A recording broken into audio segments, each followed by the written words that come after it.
సహస్ర హత్య కేసులో నమ్మలేని నిజాలు బయటపడ్డాయి. బాలికను హత్య చేసిన బాలుడు పెద్ద సైకోగా చెప్తున్నారు.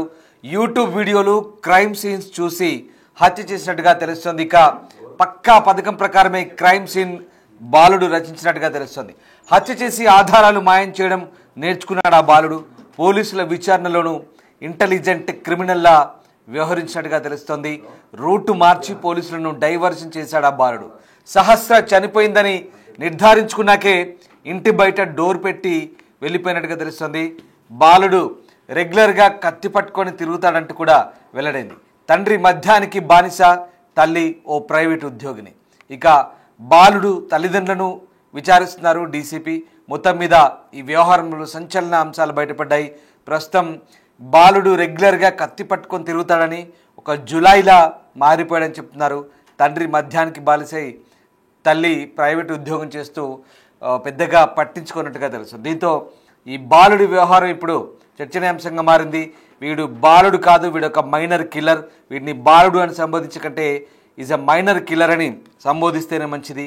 అత్యంత కిరాతకమైనటువంటి హత్య చేసిన ఈ నిందితుడిని ప్రస్తుతం పోలీసులు విచారిస్తున్నారు. ఇంకా ఏమేం చేశావు, ఎలాంటి అలవాటున్నాయి, అసలు హత్య చేసిన తీరేంటి అని పూర్తి స్థాయిలో విచారిస్తున్నారు. పోలీసుల విచారణలో కూడా ఇంటెలిజెంట్లా వ్యవహరించడం తెలుస్తుంది. హత్య చేసి ఆధారాలు మాయం చేయాలి కూడా ఎలాగో నేర్చుకున్నాడు. మొత్తం మీద ఈ మొత్తం వ్యవహారాన్ని కూడా ఆన్లైన్ యూజ్ చేసి యూట్యూబ్ వీడియోలు, క్రైమ్ సీన్స్ చూసి హత్య చేసినట్టుగా తెలిసింది. పక్కా ప్రొఫెషనల్ కిల్లర్లా మారిపోయాడు. ఒకవేళ వీడు ఇప్పుడు దొరకకపోతే ఇంకా ఎన్ని హత్యలు చేసేవాడంటూ స్థానికులంతా కూడా భయాందోళనకు గురవుతున్న పరిస్థితి. రైట్, మా కొలీగ్ సురేష్ జైన్ అవుతున్నారు. సురేష్, ఈ మైనర్ కిల్లర్ పోలీసుల విచారణలో అనేక అంశాలు బయటపెట్టినట్టుగా తెలుస్తోంది. అయితే పోలీసుల దగ్గర కూడా చాలా ఇంటెలిజెంట్గా ప్రవర్తించినట్టుగా తెలుస్తోంది. ఏంటి వీడికి సంబంధించిన ఎలాంటి వ్యవహారాలు బయటపడ్డాయి పోలీసుల ఇన్వెస్టిగేషన్లో? సహస్ర హత్య కేసులో బాలుడిని అదుపులోకి తీసుకున్న తర్వాత అనుమానం వచ్చి అనేక సార్లు విచారించినప్పుడు విచారణ తప్పించుకునే ప్రయత్నం చేశాడు. తనకు తెలియదు, నేను చేయలేదు అంటూ వేరే వాళ్ళు అరుపులు వినపడ్డాయి, మేము పక్కింట్లో ఉంటామంటూ కూడా ఆ బాలుడు చెప్పినట్టు తెలుస్తుంది. ప్రస్తుతం పోలీసులు తమదైన శైలిలో విచారించడంతో ఒక్కసారిగా నిజం ఒప్పుకొని చేసిన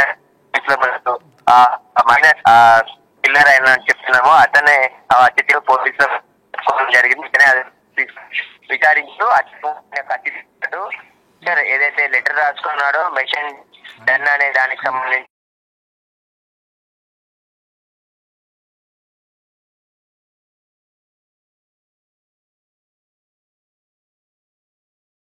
బాబు ఇంట్లో కూడా రావడం జరిగింది. అక్కడ కూడా కొన్ని ఆధారాలు తెచ్చారు. ఆ ఇంట్లో ఉన్నటువంటి ఏవైనా ఇతనికి సంబంధించిన ఫింగర్ ప్రింట్స్ ఇట్లా ఉన్నాయనే దానికి సంబంధించిన క్లూస్ టీమ్ ఆధారాలు సేకరించే ప్రయత్నం చేశారు. అయితే బాలుడి ప్రవర్తన పైన కూడా పోలీసులు అనుమానం వ్యక్తం చేస్తున్నారు. అయితే గత కొద్ది రోజులుగానే ఇతను సైకోగా మారినట్టు తెలుస్తుంది. కత్తి పెట్టుకొని తిరుగుతున్నాడని చెప్పేసి కూడా పోలీసులు దర్యాప్తులో తెలియంది.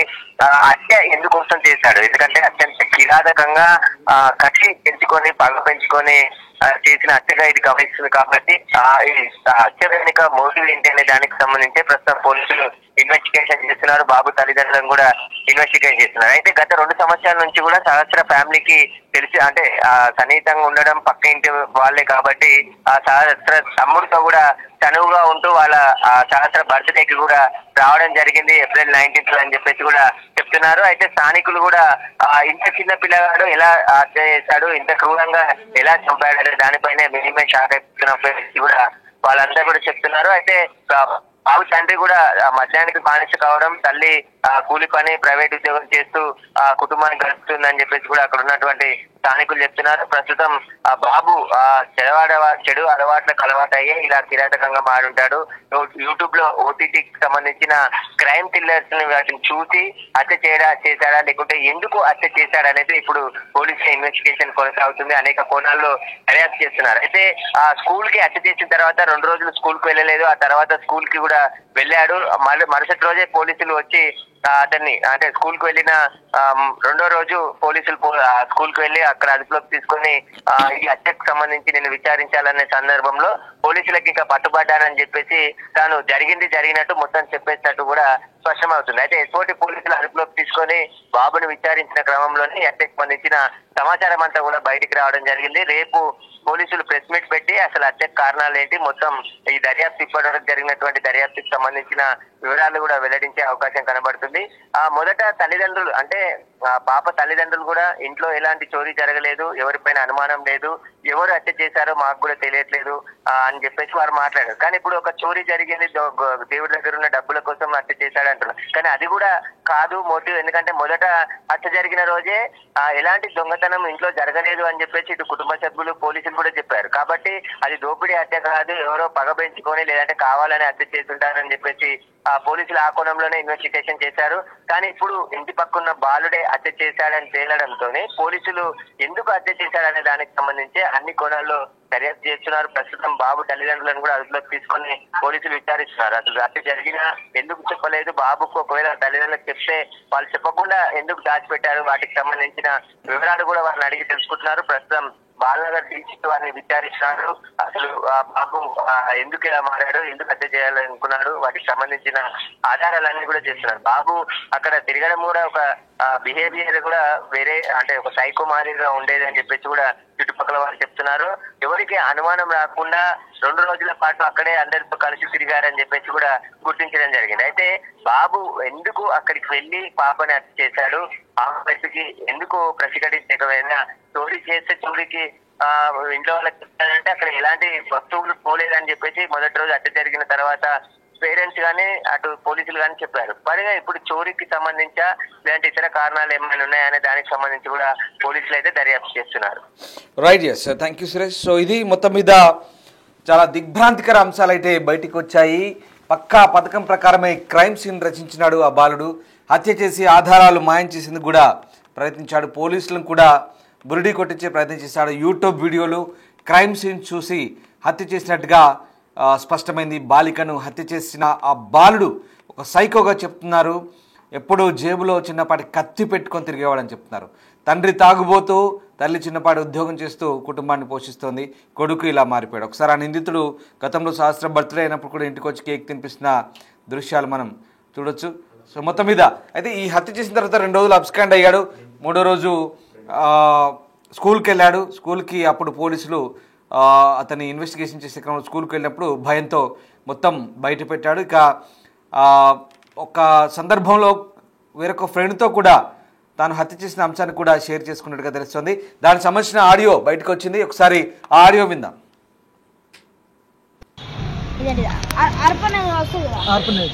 అదే అర్పణ వస్తుంది అకౌంట్ రాలే కాబట్టి ఇద్దరు అనుకుంటున్నారు. 18 రాళ్ళు 19 ఇంటికి వచ్చిండు.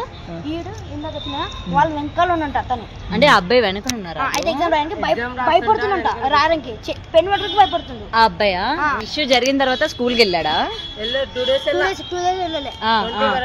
20కి వెళ్ళిండు, 21కి వచ్చిండు, 22 రోజు ఈ రోజు స్కూల్లో దొరికిపోయాడు. స్కూల్లో ఎలా దొరికిపోయాడు? పోలీసులు కిందకు వచ్చిందంట, ఎంక్వైరీ చేసిండు. తను భయపడుతూ చెప్పేసిండు. ఏం చెప్పాడట? ఏం జరిగిందో అది చెప్పేసిండు. వాడు ఇక్కడ రోడ్ల మీద కత్తి పట్టుకొని తిరుగుతూ ఉండేవాడంట. ఏమో నాకు తెలియదు. సరే, ఎలా ఉండేవాడు? మీతో ఎప్పుడైనా ఆడేవాడా? మీతో ఎప్పుడైనా ఆడాడా? మాకు తెలియదు, కానీ తెలుసా కాడు ఇక్కడ తిరుగుతాడు, అక్కడ తెలుసు. ఇదండి అర్పణ వస్తుంది కదా, అదే అర్పణ వస్తుంది అకౌంట్ రాలే కాబట్టి ఇద్దరు అనుకుంటున్నారు. 18 రాళ్ళు 19 ఇంటికి వచ్చిండు. ఈడు ఇందాక వచ్చిన వాళ్ళు వెనకాల ఉన్నంట అతను, అంటే అబ్బాయి వెనక ఉన్నారా? అయితే ఎగ్జామ్ రాయడానికి భయపడుతుందంట, రాయడానికి పెన్ పట్టడానికి భయపడుతుంది. ఆ అబ్బాయా ఇష్యూ జరిగిన తర్వాత స్కూల్ కి వెళ్ళాడా? 2 days వెళ్ళలే. 20కి వెళ్ళిండు, 21కి వచ్చిండు, 22 రోజు ఈ రోజు స్కూల్లో దొరికిపోయాడు. స్కూల్లో ఎలా దొరికిపోయాడు? పోలీసులు కిందకు వచ్చిందంట, ఎంక్వైరీ చేసిండు. తను భయపడుతూ చెప్పేసిండు. ఏం చెప్పాడట? ఏం జరిగిందో అది చెప్పేసిండు. వాడు ఇక్కడ రోడ్ల మీద కత్తి పట్టుకొని తిరుగుతూ ఉండేవాడంట. ఏమో నాకు తెలియదు. సరే, ఎలా ఉండేవాడు? మీతో ఎప్పుడైనా ఆడేవాడా? మీతో ఎప్పుడైనా ఆడాడా? మాకు తెలియదు, కానీ తెలుసా కాడు ఇక్కడ తిరుగుతాడు, అక్కడ తెలుసు.